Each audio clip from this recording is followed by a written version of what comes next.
कभी सोचा है कि जो इंसान आज लाखों लोगों के लिए फैसले ले रहा है, वो कभी अपने लिए 2 वक्त की रोटी के लिए भी तरसता था? जिसके आगे आज पूरा प्रशासन खड़ा रहता है, वो कभी बस स्टैंड पर खड़ा होकर अपने सपनों को ताकता था।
ये कहानी है बिहार के उस बेटे की जिसने गरीबी, तानों और राजनीति की गंदी चालों से लड़कर इतिहास रच दिया। ये कहानी है नीतीश कुमार की। नीतीश कुमार का जन्म 1 मार्च 1951 को बिहार के बख्तियारपुर में हुआ। पिता आयुर्वेद के वैद्य थे, पर कमाई इतनी कम कि घर का खर्च चलाना मुश्किल था। घर मिट्टी का, छत टपकने वाली। बारिश में किताबें बचाने के लिए सिर पर रखा करता था। पढ़ाई का शौक था, पर पढ़ाई का माहौल नहीं था। फिर भी हार नहीं मानी। गांव के सरकारी स्कूल से पढ़ाई शुरू की, फिर पटना साइंस कॉलेज से इलेक्ट्रिकल इंजीनियरिंग की डिग्री ली। पढ़ाई के दौरान राजनीति का शौक चढ़ा। जयप्रकाश नारायण के आंदोलन से जुड़ गए। यह वो दौर था जब नक्सलवाद और भ्रष्टाचार चरम पर था, लेकिन उन्होंने डरना नहीं सीखा। चुनाव के राजनीति की शिक्षा ग्रहण की हम लोगों ने बिहार में जननायक कर्पूरी ठाकुर से। और कर्पूरी ठाकुर जी विपक्ष के नेता हुआ करते थे, जिस तरह से आज अटल जी यहाँ सदन में विपक्ष के नेता। और जब कोई सभावेश में जाता था, कुएं में जाता था, वेल में जाता था, वो उसको डांटते थे, फटकारते थे। और वो समझाते थे बाद में कि आप जाते हैं नीचे, आप संसदीय परंपराओं को तोड़ रहे हैं। मालूम है आपको इस संसदीय परंपरा से, इस संसदीय लोकतंत्र से किसका सबसे अधिक लाभ हुआ? 1977 में पहली बार चुनाव लड़ा, हार गए। लोग कहते थे गांव का लड़का राजनीति नहीं कर सकता, ये बड़े घर वालों का खेल है। लेकिन उन्होंने कहा, अगर जनता मुझे चाहेगी तो मैं जरूर लौट कर आऊंगा। 1985 में जीतकर बिहार विधानसभा पहुंचे। वहां अपनी जिंदगी के सबसे मुश्किल चुनावी रण में सबसे बड़े रणवीर बनकर उभरे नीतीश कुमार। अपनी जिद को जीत में बदल चुके हैं नीतीश कुमार। बिहार के भरोसे के नए कर्णधार बनकर उभरे हैं नीतीश कुमार। बिहार में मोदी के विजय रथ को रोकने में कामयाब रहे नीतीश कुमार। से संसद, फिर रेल मंत्री तक का सफर तय किया। रेल मंत्री के तौर पर उन्होंने कई बड़े फैसले लिए।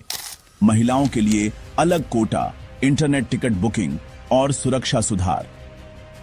1990 के दशक में बिहार जंगल राज के नाम से बदनाम था।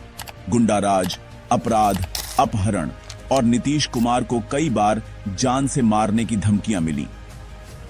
पार्टी बदलने, गठबंधन करने और विरोध झेलने के आरोप लगे। यहां तक कि उनके अपने साथी भी उन्हें धोखा दे गए। मर जाना कबूल है, उनके साथ जाना हमको कभी कबूल नहीं है। ये अच्छी तरह जान लीजिए, समझ लीजिए, सब बोगस बात है। काहे के लिए बोल रहा है?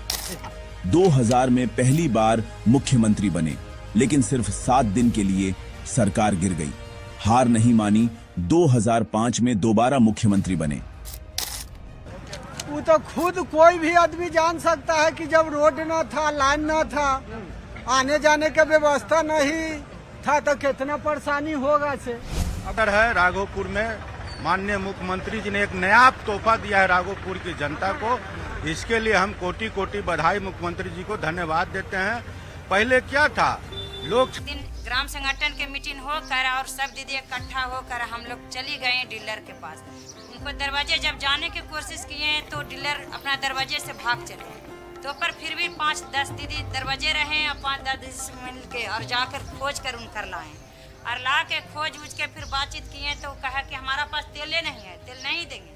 हम कहें कि जहाँ से दीजिए बाकी हमारा दीदी को सभी को तेल मिलना चाहिए। अगर विशेष राज्य का दर्जा मिल गया होता बिहार को, सब गांव के लोग जरा समझ लीजिए, काहे हम विशेष राज्य का दर्जा मांग रहे थे। इसलिए ना मांग रहे थे विशेष राज्य का दर्जा कि अगर विशेष राज्य का दर्जा मिल जाए बिहार को तो कितना ज्यादा होता, कितना ज्यादा फायदा होता। आज हम कितना ज्यादा और निर्माण करवाया गया, स्कूलों में साइकिल योजना शुरू की गई और लड़कियों की शिक्षा पर भी खासा जोर दिया गया। पत्नी मंजू देवी की मौत 2007 में हुई। ये उनके लिए सबसे बड़ा झटका था। राजनीति में तो वे मजबूत थे, लेकिन अंदर से पूरी तरह टूट चुके थे। राजनीति में कई उतार चढ़ाव के बावजूद वे बिहार की राजनीति का सबसे बड़ा नाम बने। एक साधारण परिवार का बेटा जिसने ये साबित किया कि हौसले से बड़ा कोई हथियार नहीं होता। गरीबी ने रास्ता रोका, राजनीति ने धोखा दिया, लेकिन उसने हार मानना नहीं सीखा। आज वो सिर्फ एक मुख्यमंत्री नहीं, बल्कि इस देश के हर उस गरीब बेटे का सपना है जो छोटे से गांव से निकलकर बड़े सपने देखता है। ये कहानी है संघर्ष की, विश्वास की और जीत की। ये कहानी है नीतीश कुमार की।